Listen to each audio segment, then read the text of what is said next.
आज की वीडियो में मेरा पहला लेक्चर है बेसिक इलेक्ट्रॉनिक्स के ऊपर। बेसिक इलेक्ट्रॉनिक्स में मैंने सबसे पहले टॉपिक कवर अप किया है, वो है डीसी इलेक्ट्रॉनिक्स, डीसी सर्किट्स। यह टॉपिक स्पेशली इंजीनियरिंग के फर्स्ट ईयर के स्टूडेंट्स, पॉलिटेक्निक के स्टूडेंट्स और आईटीआई के स्टूडेंट्स के कोर्स के हिसाब से है। इस लेक्चर में मैंने करंट को डिस्कस किया है, वोल्टेज, किरचॉफ्स के लॉ है, रेजिस्टेंस सर्किट, जो बेसिक रेजिस्टेंस सर्किट्स हैं उनके बारे में बताया है। करंट को हम डिफाइन करते हैं फ्लो ऑफ इलेक्ट्रिक चार्जेज वो पॉजिटिव भी हो सकते हैं, नेगेटिव भी हो सकते हैं। जनरली कई लोग कहते हैं कि flow of the electrons is the current, not flow of the electrons current नहीं होता है। यह इलेक्ट्रॉन भी हो सकता है, इलेक्ट्रॉन हमेशा नेगेटिव चार्जेस होते हैं, जबकि पॉजिटिव चार्जेस का फ्लो होता है उसको भी हम करंट बोलते हैं। हम आगे जाकर के सेमीकंडक्टर इलेक्ट्रॉनिक्स में पढ़ेंगे कि किस तरीके से पॉजिटिव चार्जेस का भी फ्लो होता है सर्किट्स के अंदर।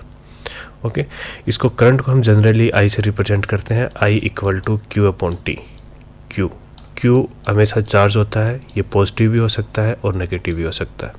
Okay, measuring element used for current is ammeter. Ammeter एक डिवाइस होती है जिससे हम करंट को मेजर कर सकते हैं कि सर्किट में कितनी करंट है। Okay, ammeter. Current is basically denoted by the symbol I.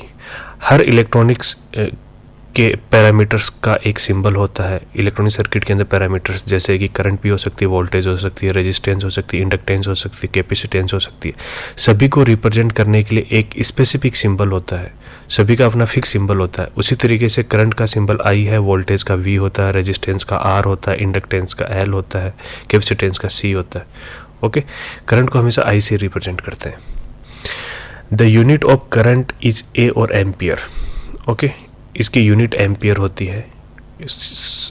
Short में हम ए से लिखते हैं और एम्पियर भी लिख सकते हैं। जो ऐसा यूनिट होती है करंट की वो कूलाम पर सेकंड होती है। कूलाम पर सेकंड क्यू अपॉन टी की चार्ज की यूनिट कूलाम होती है। ओके, और टाइम की होती है सेकंड। ओके,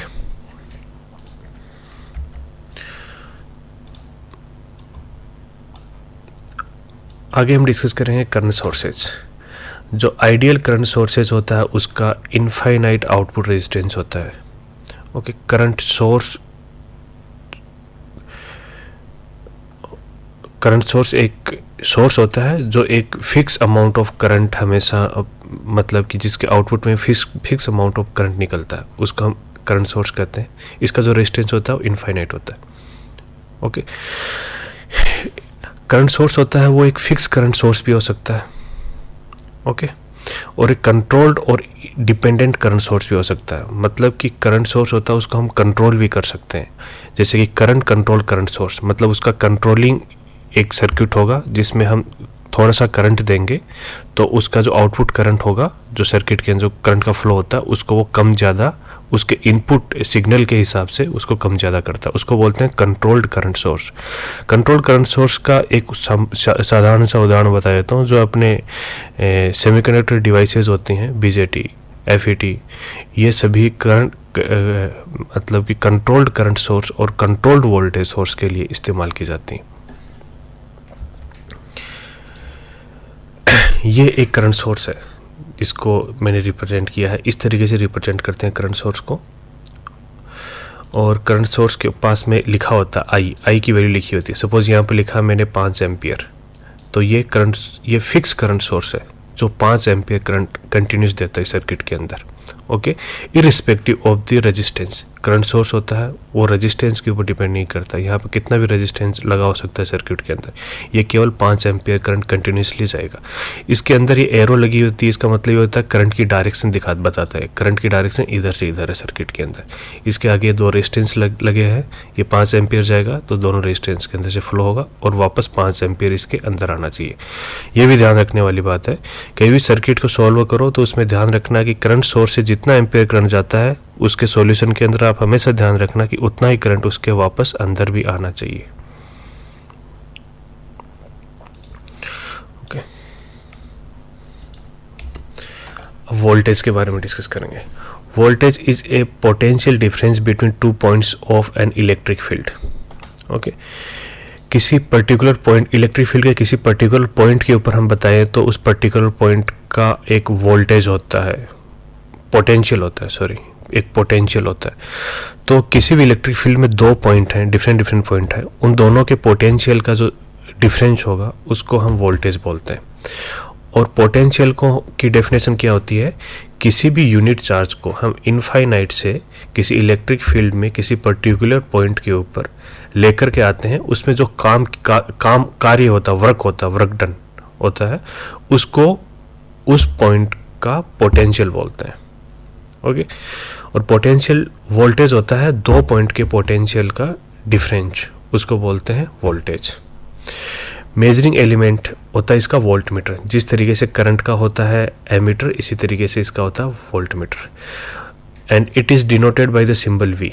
करंट होता है वो आई से डिनोट करते थे, इसको वी से डिनोट करते हैं। ओके। और इसकी यूनिट होती है वो होती है वोल्टेज। ओके। वोल्टेज की होती है वोल्ट्स। ओके।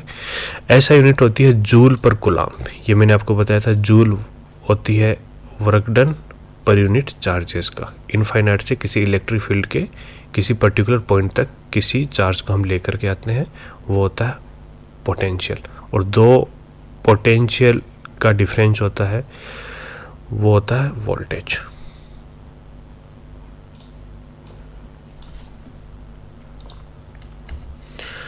अब है वोल्टेज सोर्स। जिस तरीके से मैंने आपको बताया था करंट सोर्स को रिप्रेजेंट कैसे करते हैं, एक सिंपल सा गोला होता है जिसके ऊपर एक एरो लगी होती है। एरो हमेशा बताती है direction of current. Okay, current की डायरेक्शन। और इसी तरीके से वोल्टेज को, इसको ठीक कर देता हूँ मैं, इसी तरीके से वोल्टेज सोर्स को रिप्रेजेंट करते हैं इस तरीके से। ओके। वोल्टेज सोर्स में हमेशा दो टर्मिनल होते हैं, पॉजिटिव एक नेगेटिव। ओके। पॉजिटिव टर्मिनल बताता है कि मतलब करंट की डायरेक्शन इधर है, मतलब कि ये पॉइंट है, ये हायर पोटेंशियल पॉइंट है, और ये है लो पोटेंशियल पॉइंट, ये हाई पोटेंशियल पॉइंट है। ओके। और ये है लो पोटेंशियल, नीचे वाला नेगेटिव वाला। ये जरूरी नहीं है नेगेटिव के अंदर भी हो, ये दो हो सकता है, ये तीन हो सकता है, और दोनों का ये पोटेंशियल पॉइंट्स है, और इन दोनों का डिफरेंस इक्वल टू ये हो गया 1 वोल्ट, ये हो गया 1 वोल्ट का सोर्स। इस तरीके से रिप्रेजेंट करते हैं, ये वोल्टेज सोर्स होता है। ओके। वोल्टेज हमेशा करंट का इंडिपेंडेंट होता है। सर्किट के अंदर कितना भी करंट हो, चाहे 1 एम्पियर हो, 2 एम्पियर हो, उससे वोल्टेज सोर्स के वोल्ट के ऊपर कोई इफेक्ट नहीं पड़ता। करंट होता है वो रेजिस्टेंस का फंक्शन होता है। रेजिस्टेंस सर्किट के अंदर कम ज़्यादा होगा तो करंट सर्किट का चेंज होगा, लेकिन वोल्टेज उतना का उतना ही रहेगा, वो कहीं भी चेंज नहीं होता। ओके।